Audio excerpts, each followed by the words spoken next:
Ya, pemirsa, kembali bersama kami dalam IDX Market Opening Index. Harga saham gabungan sudah disuspensi sementara melihat penurunan yang mencapai 5,01%.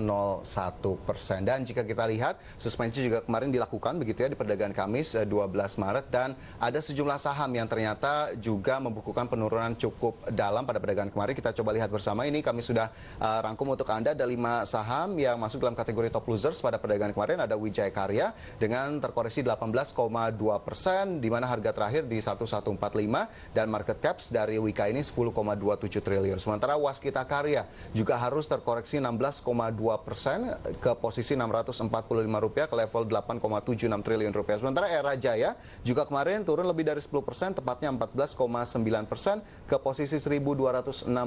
Sementara Adaro Energy turun 14% dan juga PTPP melemah 12,8%. Langsung saja kita coba ulas bersama, kembali masih bersama dengan Indra, Investment Banking dari Pioneer Sekuritas. Mas Indra, ini sepertinya saham-saham sektor konstruksi justru kemarin tercatat mengalami penurunan yang cukup tajam begitu. Apa kemudian yang menjadi sentimen utama begitu ya dari penurunan saham-saham ini?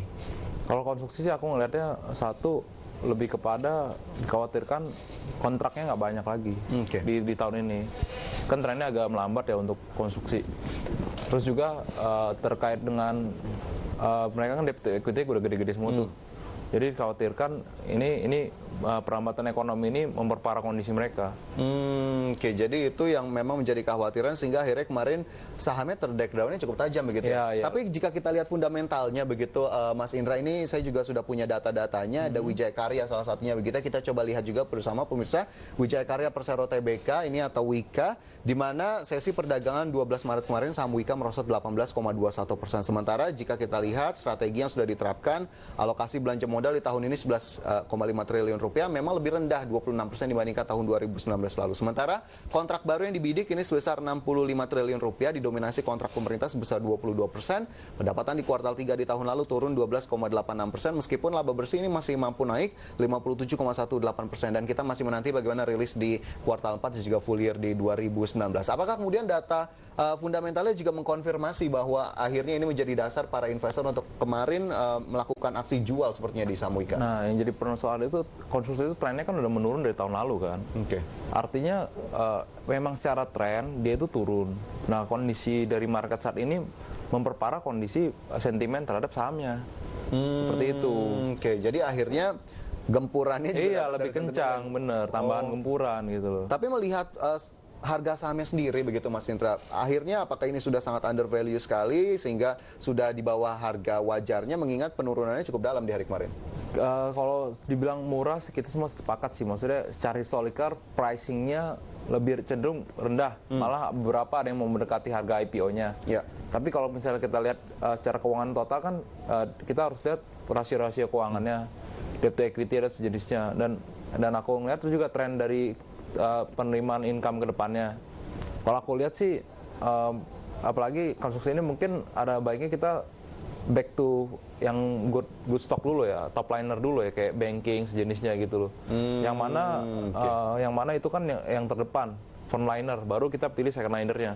Seperti itu. Jadi kita akhirnya memang harus kembali ke first liner terlebih dahulu. Akhirnya memang Wijaya Karya melihat kondisi saat ini belum bisa direkomendasikan begitu ya? Belum bisa. Belum bisa. Jadi kita masih pantau juga bagaimana kemudian pergerakannya. Dan tentunya fundamentalnya pemirsa Anda tetap harus perhatikan lagi di kondisi saat ini agar bisa menganalisis dan juga untuk menentukan kebijakan di saat-saat ini.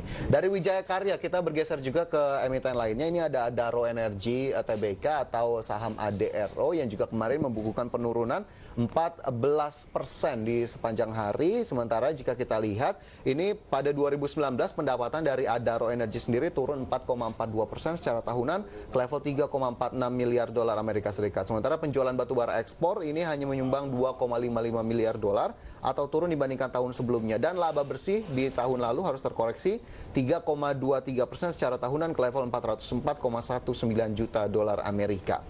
Mas Indra, lagi-lagi saya tanyakan, penurunan Adaro kemarin apakah akhirnya memang masih berelasi dengan kondisi fundamental dan juga rasio-rasionya sendiri? Ya, satu, kita tahu penurunannya impact-nya ke semua.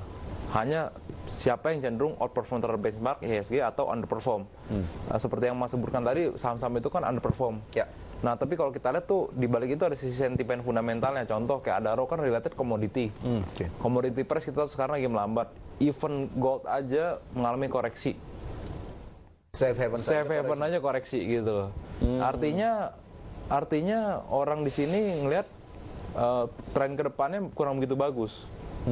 Kita perlu konfirmasi ulang untuk melakukan akumulasi beli saham Adaro. Oke, kita perlu konfirmasi ulang karena komoditasnya saja ini tidak begitu positif begitu iya, benar. Jadi memang belum bisa begitu ya untuk kita lagi-lagi lakukan ambil posisi terutama untuk akumulasi. Belum bisa untuk trennya mungkin ya. Oke, untuk Adaro sepertinya lagi-lagi wait and see begitu ya. Wait and see. Cukup tepat untuk Anda lakukan begitu di kondisi saat ini. Sementara terakhir saja begitu singkat saja Mas Indra, akhirnya apa kemudian strategi yang bisa disarankan untuk para pemirsa agar bisa menyikapi kondisi ini dengan tenang? Ya, mungkin yang paling simpel pepatah badai pasti berlalu. Oke. Saya harap mungkin investor sabar, utama yang fundamental, lebih mempelajari lagi terhadap fundamentalnya, kemudian untuk yang trader coba menahan diri dulu ya terkait volatilitas pasar saat ini. Oke. Jadi badai pasti berlalu, trader juga sabar-sabar saja begitu ya. Dan bagi Anda investor jangka panjang juga lagi-lagi analisis dilakukan lagi begitu ya, untuk bisa lebih mendalam. Baik Mas Indra, terima kasih banyak atas informasi dan analisisnya di pagi hari ini. Semoga memang market kita bisa agak sedikit mereda kepanikan yang terjadi begitu ya, sehingga bisa lebih baik lagi. Terima kasih banyak, kita jumpa lain waktu. Terima kasih Mas. Ya pemirsa, itu tadi pembahasan kami di pagi hari ini. Semoga dapat membantu Anda dalam mengelola portofolio investasi Anda dan juga untuk menghadapi kondisi market yang memang tidak begitu positif sejauh ini. Saya Fajar Royon, terima kasih, sampai jumpa. Salam investasi. Thank you, Mas Indra. Iya.